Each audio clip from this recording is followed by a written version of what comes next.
During one of the worst economic crises in global history, the last thing you would expect the United States government to do would be to pass a bill to start a global trade war, exacerbating the crisis. That's exactly what the US leaders did in 1930. I learned about the Smoot-Hawley Tariff Act.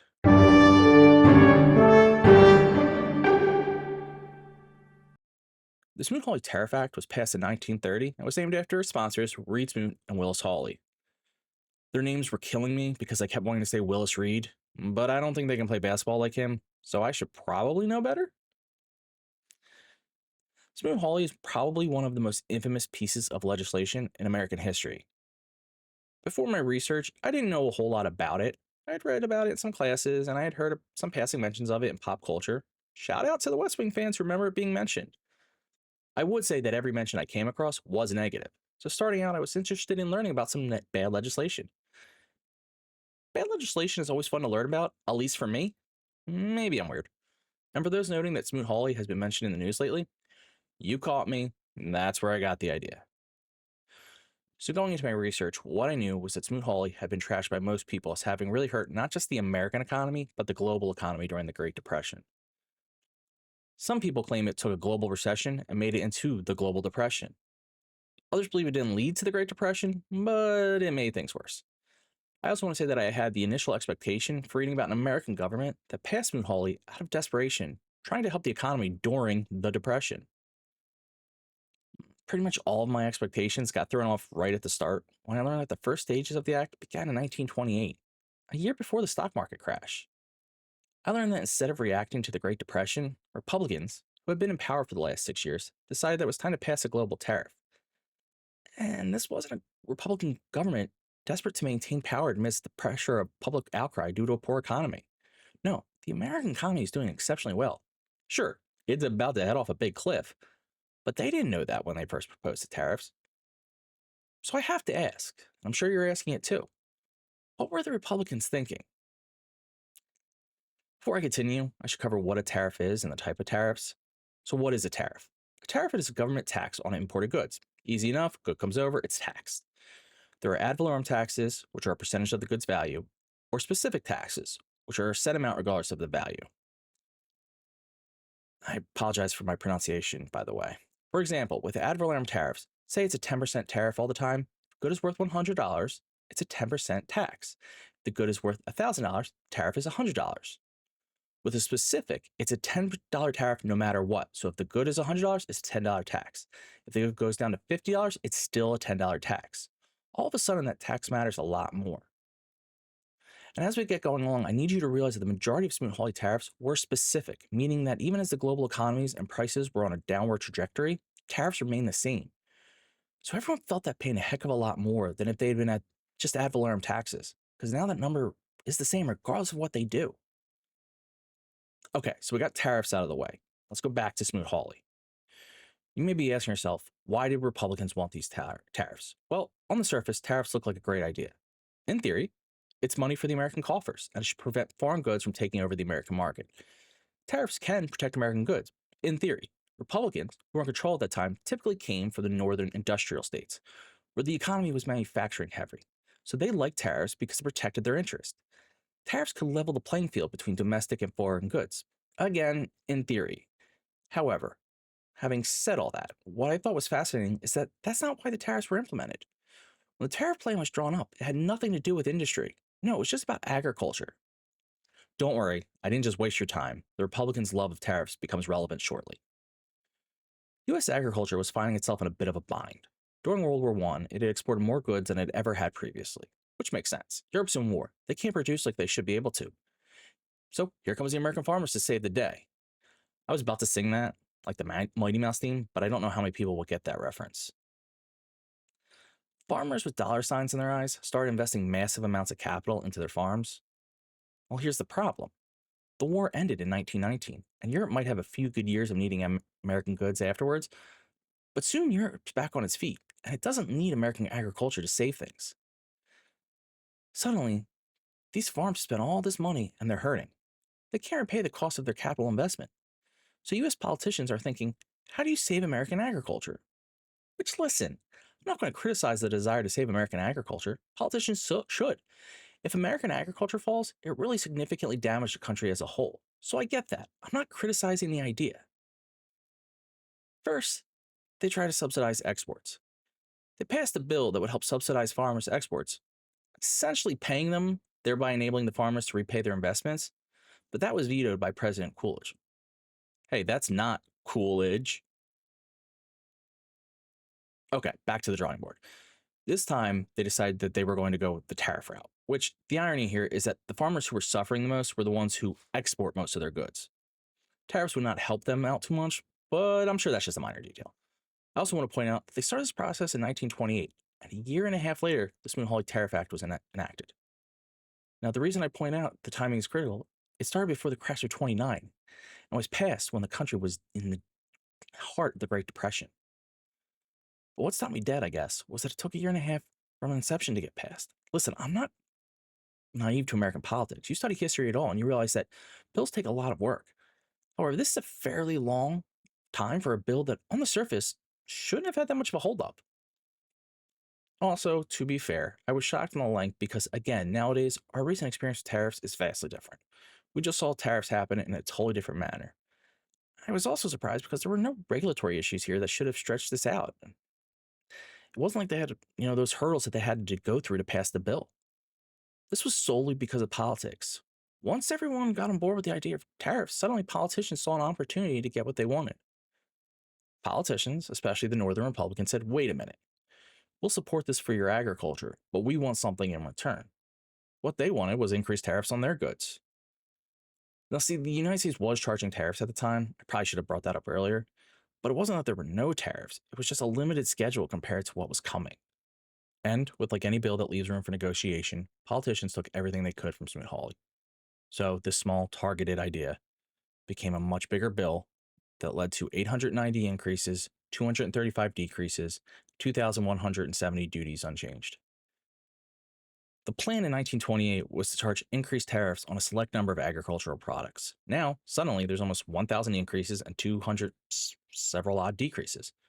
Which, let's be fair, those tariffs unchanged or decreased were likely a result of politicians benefiting more from those decisions. It was, in some ways, the perfect example of American politics. I'm not trying to preach here. I'm just saying that this was a specific idea, a specific agenda, and politicians took advantage. Maybe they had the best intentions, but at least some of them did not. In the very end, a limited issue became far more encompassing, and that's how we ended up with the Smoot-Hawley Tariff Act. Now, that's a very simplified version. The purpose of this episode is to cover the tariff itself more than the story of its passage. However, I did find the political battles to pass Smoot-Hawley fascinating. It involved multiple revisions, was considered dead in the Senate at one point, and involved a dispute between the House and the Senate. Truly, it owes its passage to the control of the House and Senate by Republicans. I also want to note one big concession was the removal of an agricultural debenture that would have paid farmers half the value of a good's import value.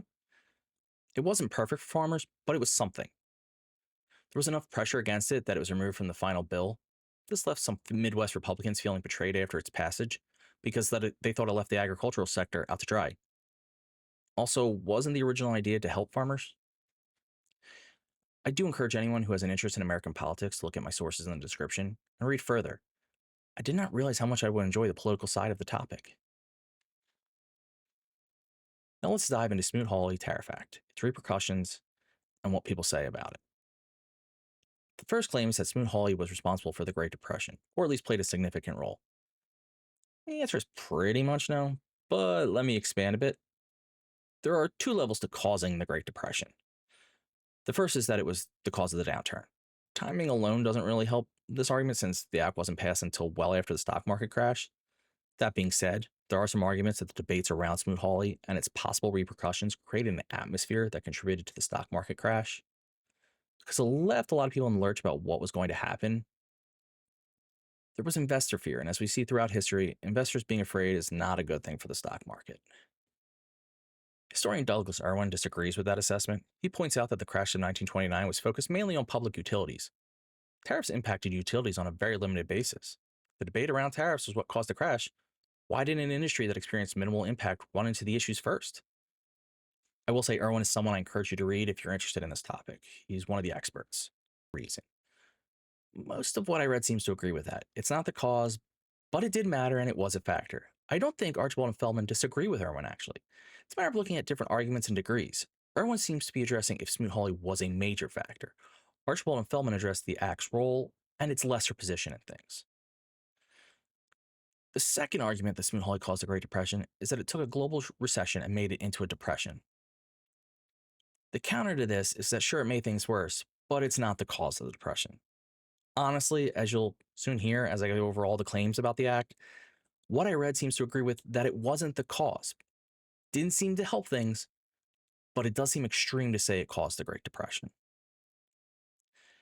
Getting into the other claims about Smoot-Hawley was that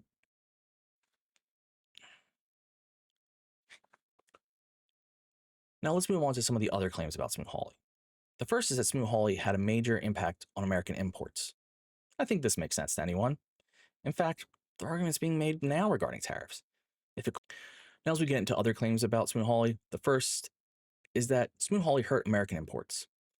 I think this makes sense to anyone. In fact, they're the arguments being made now regarding tariffs. If it costs companies more to import goods into the United States, they're going to charge more to the American consumer.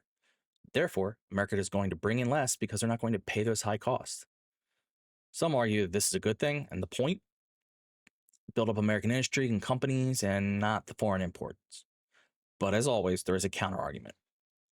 America did not produce everything and needed imports to fill out supply chains and give consumers access to certain goods. Irwin calculated there was a 40% decrease in imports following the Smoot-Hawley Tariff Act. However, he thinks Smoot-Hawley is only responsible for a third of that, but that's still a pretty large number. Regardless of how you feel about US imports versus exports, a sharp decline in a short period of time is not a great sign. I think everyone expected imports to be the focus of any tariff debate, but the interesting thing about Smoot-Hawley is that a lot of historians mention that it also hurt American exports.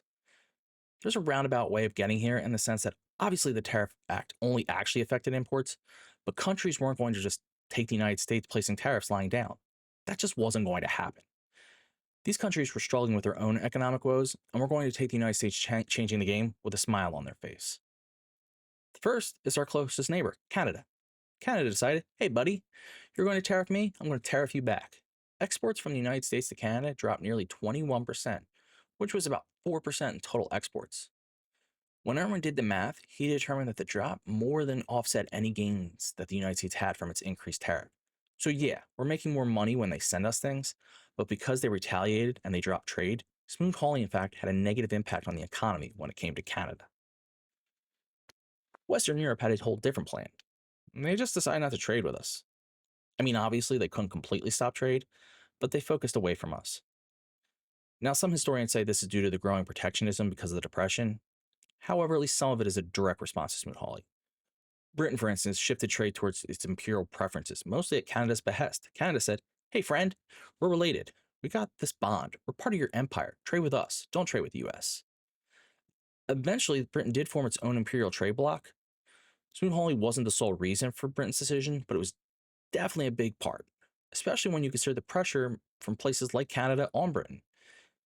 Meanwhile, the rest of Europe traded away and started finding new trading partners. Suddenly, the United States was on the outside. It's hard to say that Smoot-Hawley didn't impact US exports and international trade when you see the retaliatory tariffs and the change in trading habits. Historians Chris James Michener, Kevin Horchak Oberwerk, and Kristen Wanschneider analyzed trade data, and they conclude, taking everything else into account, US exports dropped at a disproportionate rate from the rest of the world, even with countries that maybe didn't do an initial retaliatory tariff. Also, to cap it all off, some studies indicated that farmers received less protection because the duties increased so much on other goods. Again, wasn't this about helping farmers? I think I saved the most insane repercussion for last. Smoot-Hawley had an incredible impact on Cuba. While the United States put the tax on Cuba, it really hurt their sugar exports, which was their biggest export, and the United States was their biggest trading partner. This crushed the Cuban economy, which as a result had a revolution in 1933. It was at this point that the long process of Cuba distancing itself from the United States began. Now, if you know Cuban history, it's not a direct step from tariff to Castro. They didn't have this revolution in 1933 and suddenly they're no longer friends with the United States. I understand people will say that Batista was friendly with the US, and he was, but it wasn't the same relationship as before. And because Batista was such not a good guy, it led to the Castro Revolution that essentially separated Cuba from the US. I never expected to read this when I started reading about Smoot-Hawley. I had to really sit, like, am I missing something? And I'm not. Maybe someone will argue I'm exaggerating things, but I still think you can trace a line that goes from Smoot-Hawley to the Cuban Revolution. Things, this is what I love about history. Things you think should be unconnected have this line weave between them. It also speaks to unexpected consequences of political actions. So we're in the Great Depression, and FDR comes into play, and he realizes Smoot-Hawley is not a good bill. He's thinking to himself, this isn't working, this is hurting us. Also, I wish I could do a solid FDR voice for this, but I can't. Anyway, FDR helped get the Reciprocal Trade Agreements Act passed. The RTA granted the president power to adjust tariffs and negotiate trade agreements. You can kind of see this as a shift in American policy, as trade agreements then dominated our foreign economic policy from there on out. Even now, when we talk about tariffs, trade agreements are still everywhere. Well, we're at the end of Smoot-Hawley. These are supposed to be quick, so I'm not going to try and extend this too much, but I'll go through what this is all about again. A bill that was supposed to be very targeted for farmers ended up becoming the victim of special interest groups and other politicians, and it wound up having far-reaching consequences that no one predicted. Maybe they should have if they actually thought it through. It's a great example of how politics work. It did not cause the Great Depression, but between the debates ahead of its passing and the repercussions after its passage, it definitely made things worse. Globally, it was bad, but I think it was even worse for the US. The decrease in US imports, the decrease in US exports, the worldwide move away from US trade, and all of those things had a negative impact on the economy at a time where it really couldn't afford it. I don't know if you can measure Smoot-Hawley in a vacuum. It happened during the Depression, and there was a lot of factors that played during the Depression. I think it's our natural inclination to try to attribute one thing or another as the cause of the Depression, but even then we begin to talk ourselves into a corner and realize there's just too much going on. So looking at it in a vacuum and saying this is the cause of the Great Depression, it doesn't make sense. That being said, I think everyone knows that at a time when the US economy couldn't have any more negatives against it, Smoot-Hawley was another body blow. So that's where I stop with this fascinating topic. I would encourage everyone to check out sources in my description and learn about this moment in US history that appears to be more relevant than ever. Like, subscribe, do all that fun stuff, please. Really would help me out. And thanks for tuning in.